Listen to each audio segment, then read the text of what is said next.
Hello, hello. Welcome to BGTV Studios in the Me Too Recovery Podcast. I'm your host, Scott Jones. Thank you guys for tuning in and giving us a few minutes of your time tonight. Just remember, if you like something you see on here, please like and share, tell a friend. And anytime that you would like to be part of the ministry, we have several ways that you can be part of the ministry as well. There we go. Website, Venmo, Cash App. Any of these three ways you can be part of what God is doing here at BGTV Studios, and we would thank you so much for your prayers. Tonight we got a special guest with us. We have Mr. BGTV himself. What's up, Scott? What's going on, Man, thanks for having me on tonight. I absolutely love your podcast, Me Too Recovery. So many people are watching this podcast, man. I mean, I see people talking about it, commenting about it. God's using it to touch so many people's lives. So thank you for what you do. That's awesome. Through at BGTV with your podcast, but also what you guys do down at Brother Brian, man. And so I'm just excited to be on here tonight. Man, I am very blessed to do what I do. I am so unworthy to do what I do, but God has smiled on me, and He lets me do fun things like this. Yeah, come on. And so Brad was gracious enough to let me be part of BGTV Studios here, and I'm loving it, man. It's so much fun. I'm glad you're happy because I'm definitely happy. Hey, I'm happy. I know the Lord sent you here, and that's all I need to know, man. Is God's been sending voices to BGTV, and we are just given a platform for people's voice to be amplified and heard. And so I'm just glad you're one of those, man. That's awesome, man. And it's funny, every time a guest comes in here, they have the same response I had the first time I came in. Just how beautiful the studio is, and they're just blown away by what you're doing here and what we're doing here. And it's awesome what God is doing here. And so I just wanted to talk with you a little bit. One of the goals of Me Too Recovery is connecting with people. Okay. And like I tell all my guests that I know that there are certain people that connect with me. I get that. Yeah. But then I also know there's certain people that do not. Right. Because all of our stories aren't going to be the same. Yeah. And so I know that your story is a little unique. It's a little different than mine. Because you had a different addiction that you battled. Yep. And we just wanted to talk about that a little bit. What was your struggle that? I think the biggest addiction that I dealt with was gambling. Mm-hmm. A lot of people don't talk about it. You know what I'm saying? Right. But I come to find out that it is the most expensive drug out there. Right. I mean, because you can put that needle in your arm as deep as you want, but the deeper you put it, the more expensive it is. As far as gambling goes. Right. And so my story of gambling started back in my early 20s. So I had a friend of mine that owned a Mexican restaurant, and after the night, whenever he would close down, he invited a bunch of us friends over, and we would just play cards. We'd play poker, and he would open up the Coke machine for us to get as much drink as we wanted. And the best thing about it, Scott, was he said, and all the cheese dip you wanted. Hey, I'm in. So, I mean, you got poker, you got all the Coke you want, and then you got all the cheese dip that you wanted. I was like, oh my goodness. So anyway, that's where my poker started. So is this a gambling addiction, or you have a gluttony problem? Probably both. Yeah. So started there with just friends, brothers, just 10 of us or so having a good time. Mm-hmm. You know what I'm saying? And at poker, it started out at $10, then it started at, $50, then it's $100, then it's $200. It just goes up from there, because when you're gambling, that high you get from gambling can only be reached as your dollar amount increases. Okay.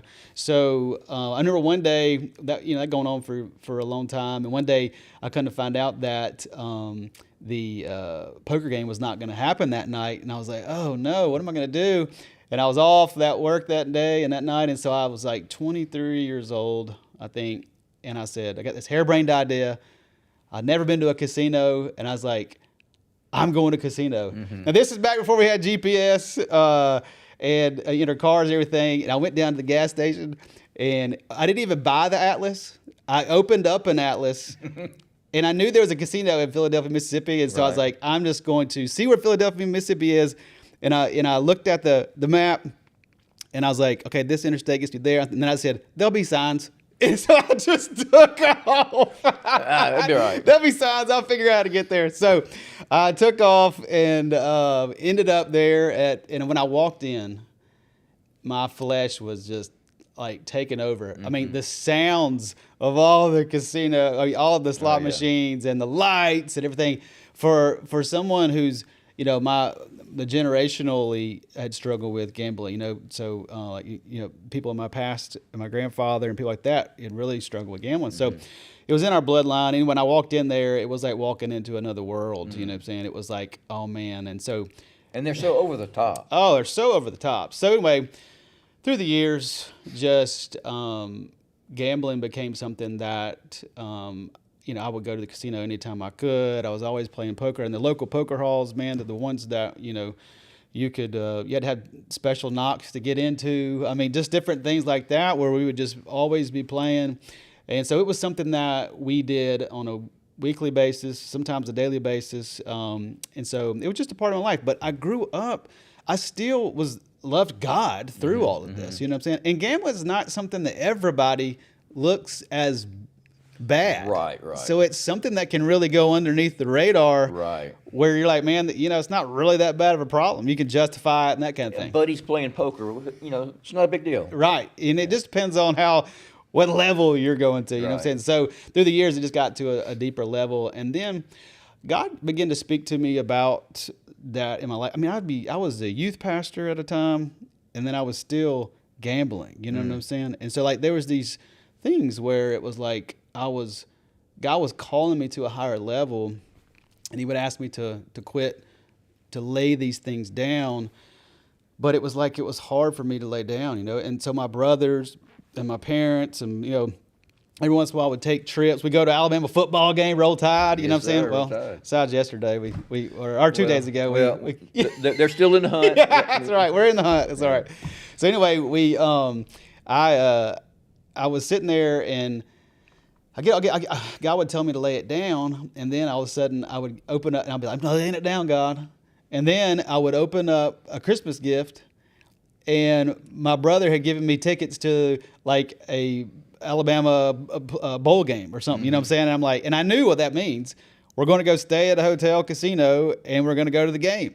Yeah. And so I'm just like, I'm trying to get away from this, but it's chasing me. Right, you know what I'm saying? And so, but then, you know, I'm just kind of hitting the highlights. But through the years, did your family know that you were trying to back away from it, or? Well, probably. I mean, my brothers, if I told them, but they didn't. You know, they were so they liked me being there because they knew I was walking with the Lord, and it made them feel okay. Right. You know what I'm saying? We got Brad here. So it must be okay. I'm here, and so they're like, I'm as long as he's here, I'm okay. But they all knew that I was fighting it because I mean I wouldn't drink there and I wouldn't do those type of things. But gambling was something that was still in my veins. You know, it was still there. And literally every time I went, it went from if I was sitting at the blackjack table or roulette table or whatever it may be, it would go from being $50 bets to $100 bets to man by the time I was through, man, it was $400 or $500 a bet.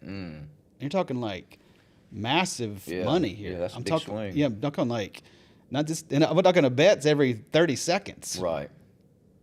You see what I'm saying? This is like big bets that are going on here. So like, and then go to slot machines. It used to be fun to do the nickel slots, and then it was, quarter slots, and now it's dollar slots. Now we're going to the high roller room. It's $5 to spin, $10 to spin. Looking over there, there's $100 to spin. It's like, when does it stop? You know what I'm saying? It just, the needle for a gambler would be, it slowly goes in, and it doesn't give you that high unless you're spending more money or when you're winning more money. Right.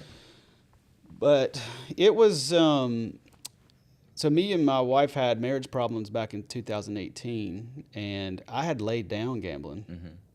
Like I had laid it down. I'd been gambling freaks, sober for probably 4, 5, 6 years. Like I hadn't even touched it. And when we had marriage problems, man, the enemy, when you go through stuff that's hard in life, the enemy hits you with where you're the weakest, you know? Right. And for me, Scott, when me and my wife were going through marriage problems, I remember if I started out this way, I was selling cars, and Whoever you are out there tonight, if you've come out of something, okay, be careful when you're attacked by, when you go through something hard in life, the enemy can sense that. If you're tired, you're exhausted, he senses that, and he can begin to bring things around you from your past to bring you back into what you've come out of. Right. And so for me, it was, I was selling cars at the time, and an old friend of mine came to look at a car, and we were just talking, hanging out, talking about the past, whatever. And then he said, old days. Good old days. Yeah. And he said, man, I got a poker game tonight at the house. And so this is where I was. I was walking with the Lord, but I was going through some really bad marriage problems. So I was weaker than normal in my walk with the Lord. Looking for comfort, looking for ease. But this is the way I justified it. I knew there would be a lot of lost people at that house. You're taking the Lord with you to the poker game. That's it. Yeah. So that's what happened. I said, okay, I'm going to go over here. I'm going to minister to these people. Did I? Yeah, I did. I was a light to the people. I mean, I was a light in a dark place. Okay. I mean, people knew I was different. You know what I'm saying? So there was this piece of me that, okay, I'm doing something good here, but the enemy's he's fine with me ministering to a few people because his long shot was to take me out. Right. To get me deep back gambling and into a lifestyle, because it's not just about gambling, it's about the lifestyle and the people that you get surrounded with, the different things that are going on also in the gambling world. Does that make sense? And so to pull myself out of that for a while, but then all of a sudden I'm at this poker game, then I'm ministering to these people at the poker game, so then I feel like I'm justifying it by going. So every week I started going there. Well, then that drawl of playing poker and I'm back in that same scene. Well, my marriage problems get worse. So then all of a sudden, to numb my pain, I can start crying, but to numb my pain, I ended up back at the casino. And this is just 7 years ago. Right. You know what I'm saying? So I ended up back at the casino, and I remember walking in the first time, my flesh was so excited to be back, but my spirit was so depressed. My spirit was so down, you know what I'm saying? Because I knew I shouldn't be there, and I knew I was headed into a place and to a lifestyle that I didn't want to be in. Right. And I knew how far it could take me. But at the time, you get to where you're not thinking right, and you're not, because my marriage is going so bad. I'm like, well, I don't care what happens the rest of my life. Right. You know what I'm saying? Like, I don't, this is just where I was at. And so I used gambling every weekend, man, because I would go to the casino, use all my comp points to get hotel rooms and food, and I stayed there all weekend, and that's just how I was dealing with the situation. Well, that lasted about a year until, man, I got to where in that year, Scott, it wasn't about winning. Yeah, I like to win, but it was more about, when I won, I was more excited. I started recognizing when I would hit a jackpot or hit something on the blackjack or roulette or whatever, it wasn't about winning. It was about, it extended my time to play. Right. I could play longer. Right. So it was numbing my pain. I wasn't having to think about what was going on at home. Right. Because I could pull the slot machine one more time and hope that it hits 777s. You know what I'm saying? Right. Hope that I connect on something big. And so my mind is thinking here instead of what's going on at home. So Well, I had a conversation with some guys today at the mission that is how I started drinking. Because I had an abusive stepfather. Yeah. And he calls me every name you can imagine. yeah, And so he just belittled me. He told me at one time that my only hope would be to die young, or else I would die old in prison. wow, And so to say that my self-esteem was through the floor is an understatement or Yeah. overstatement. But when I drank, people accepted me. yeah, Because my parents owned convenience stores, so Right. I would go to the store, steal a case of beer, and I would go to the party Yeah. when I was 13 years old. Yeah. Well, these guys are 18, 19, 20, 21, and I remember the first party I walked into, they said, "Hey, what's the kid doing?" "Oh, he's got a case of beer," Yeah. and automatically We accept him. He's in. Yeah, automatically they loved me, and they were happy to see me. They didn't cuss me, they didn't mock me, and I felt like, this is where I want to be. Yeah. And it was kind of that same feeling you're talking Yeah. about, that it validated me and it made me feel good. Yeah. Everything else sucked. Yeah. This was good. Good. At least I had something good in my life. Right. You know? And these guys, they're seniors in high school and freshmen in college. They couldn't be all wrong, right? Yeah, They, right. they said, I'm a good guy. I must be a pretty good guy. Yeah. And so, I shared with the guys last night in chapel that that's how the devil comes at you. Yep. He don't come at you with the pitchfwfork and the Yeah. tail and the horns. Yeah. He comes at you with everything Right. that you've ever wanted, Yep. the peace, the acceptance, the love. Mm-hmm. In your case, you wasn't arguing with your wife. It was quiet. It Yep. was, and you're winning. Yeah. You're a winner. You're a good person. Yeah. And that's how the devil hooks us. Oh, man. And so there's Yeah. not a lot of difference between how he uses alcohol and how he uses gambling. Absolutely, man. I believe that. It was my vice. It was the thing that he knew he could hook me with. Right. And everybody's different. I mean, a magnet's attracted to metals, not attracted to wood. Well, Right. I'm not attracted to this, but I'm attracted to gambling. You know what I'm saying? Right. And so I have to, stay away from those scenes. You know what I'm saying? And so like, and so what was amazing to me, Scott, is through that whole year I was there. I knew. I mean, I had ran my credit cards up to thousands and thousands of dollars because I just wanted to be able to go and play because it took all of the pain away. You know what I'm saying? Mm-hmm. Well, I mean, I had really put myself in a big hole as far as, because it was, like I said, it wasn't about winning, it was about playing. And sometimes I think maybe it gets to be where it's people about drugs or alcohol. It's not really about the high anymore. It's more about the scene or being in that environment. It's about getting away from what it is that you trying to get away from. Right. You know what I'm saying? The escape of it. Yep, it was the escape, man. I mean, it was awesome. Every time I got in the car and I had 3.5 hours to the casino, Your heart gets. Yeah. I was like, yeah, man, I'm headed somewhere. I'm Right. excited about it. So, dude, it was a deal. Anyway, so for me, I remember being in the casino, and towards the end of the year, it was about a year for me during that time. I remember being at the slot machine one day, and all of a sudden, I had a different feeling. I had a feeling of, I hope I lose my money so I can go home. And I was like, what is this? You know what I'm saying? Like, I was tired of being there.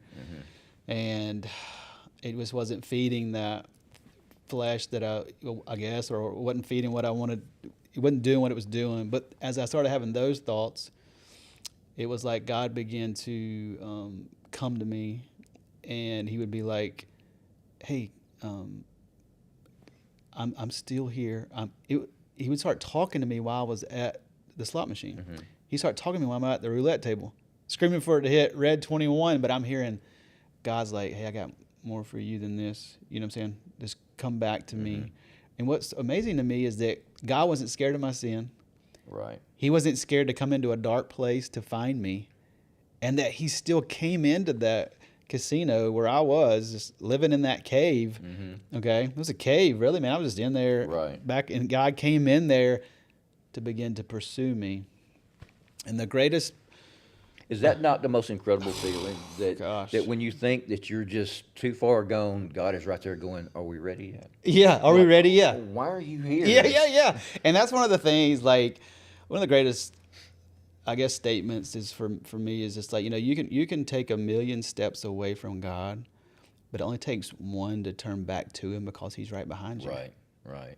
And that's a beautiful thing, no matter what your vices, whatever you get, that the enemy comes with you at, if that's drugs, alcohol, gambling, whatever it may be, whatever you're recovering from, is that God's one step. It still takes one step to come back to him, and he's right behind you. And that happened to me, man. I think also, I know we got 5 minutes left, but I wanted to touch on this, is sometimes it's not just about getting you, let's take it this way. Let's take my life, for example. I think the enemy, he knew that I was a Christian, but what he was trying to do is silence my call, silence the voice in my life to impact more people. You know what I'm saying? He wanted me to settle for a smaller calling. Right. You know what I'm saying? Right. And so I believe sometimes the enemy there's some of you out there tonight that are going through something, and it's not that you're just stuck in a place of addiction. You're stuck in a cave that you've isolated yourself away from the calling that God has on your life, Right. and you're allowing the enemy to keep you there. Right. Well, what happened to me, I was, so this was 2018, the beginning of the year. So I'm at a New Year's party in Biloxi, Mississippi, in a casino. All right. And I'm bringing in the year 2018.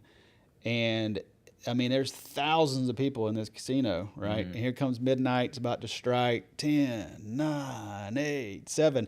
And I'm shoulder to shoulder with people around a craps table, throwing dice. I mean, we're just, the party's just going crazy. And it's 5, 4, 3, 2, 1. Happy New Year. And Scott, this is because God pursued me. He was pursuing me. When everybody said Happy New Year, the band that was in the center of the casino started playing I'm on a Highway to Hell by AC/DC. Oh, wow. I'm on a highway to hell. And it was only God. God allowed my spiritual eyes to be opened. And I literally froze. And I saw how all the wounds that I was going through, the enemy had wounded me in so many ways. I saw how I allowed the wounds in my life to take me to a place I didn't want to go, and to silence my voice and to silence my calling. And God spoke to me in that moment. When I say I was froze in a place that people were going nuts and partying, I was frozen. And my buddy beside me said, "Are you okay?" And I said, "Yeah." I said, "I'll be okay." But he was showing me, "Brad, will you help me rescue these people that are on a highway to hell?" Like, there were many lost people in that crowd tonight, that night, and there were probably other believers in that crowd who were silenced by their wounds and by their addictions. Right. Okay, but God called me, and I tried to get away from it. Like, I ran to the blackjack table, away from the craps table, and I sat down, and then I began to feel the blackjack dealer's depression. I began to feel what he's going through, and God was beginning to help me. I was beginning to feel for people in a hellish party where the music of the slot machine just going wild. I'm hearing God's voice over it all. That's awesome. And dude, at that moment, I said, "God, I don't know how I'm going to climb out of this, but I'm making a decision tonight to begin to climb out of it." And so, of course, it took me, it takes you sometimes. I made the decision, but it took me time to come out of it. But here I am today, back on track, and God's using me in a powerful way. So wherever you're at, make the decision to follow the Lord, and He can pull you out of anything. Absolutely. Well, I accepted Christ at 22. Yeah. It was 25 before I laid everything down. Come on. And so it took a minute to, what does this look like? What does it feel like? What am I supposed to do? How am I supposed to act and react? And I was kind of navigating through all this, and God was just very patiently standing there. Come on. I'm still here. Yeah. And so, that's awesome, man. Thank you for sharing your story. Absolutely, with us, man. I'd love sharing my story. Thank you. That's awesome. Man, if any of you guys are struggling, please don't hesitate to reach out to someone and just ask for help. We don't have to suffer alone. That's right. the beautiful thing about God. Let's pray real quick. Yes. Father God, we thank you so much for your love and mercy. I thank you for everyone that's watching. I pray that this message would touch someone and it would help them to reach out to you, reach for your love, your mercy, and to come to know your joy. I thank you so much for the joy that Brad and I have found in you, and help us to give it away to other people. Father God, use this podcast and use the many other ones that are on this channel. We thank you so much for loving us and using us. It's in your awesome and holy name we pray. Amen. Guys, Amen. Thank y'all for watching tonight. Brad, thanks for joining us, Oh, man. man, it was an honor. God bless you guys. We'll see you next week. Love you.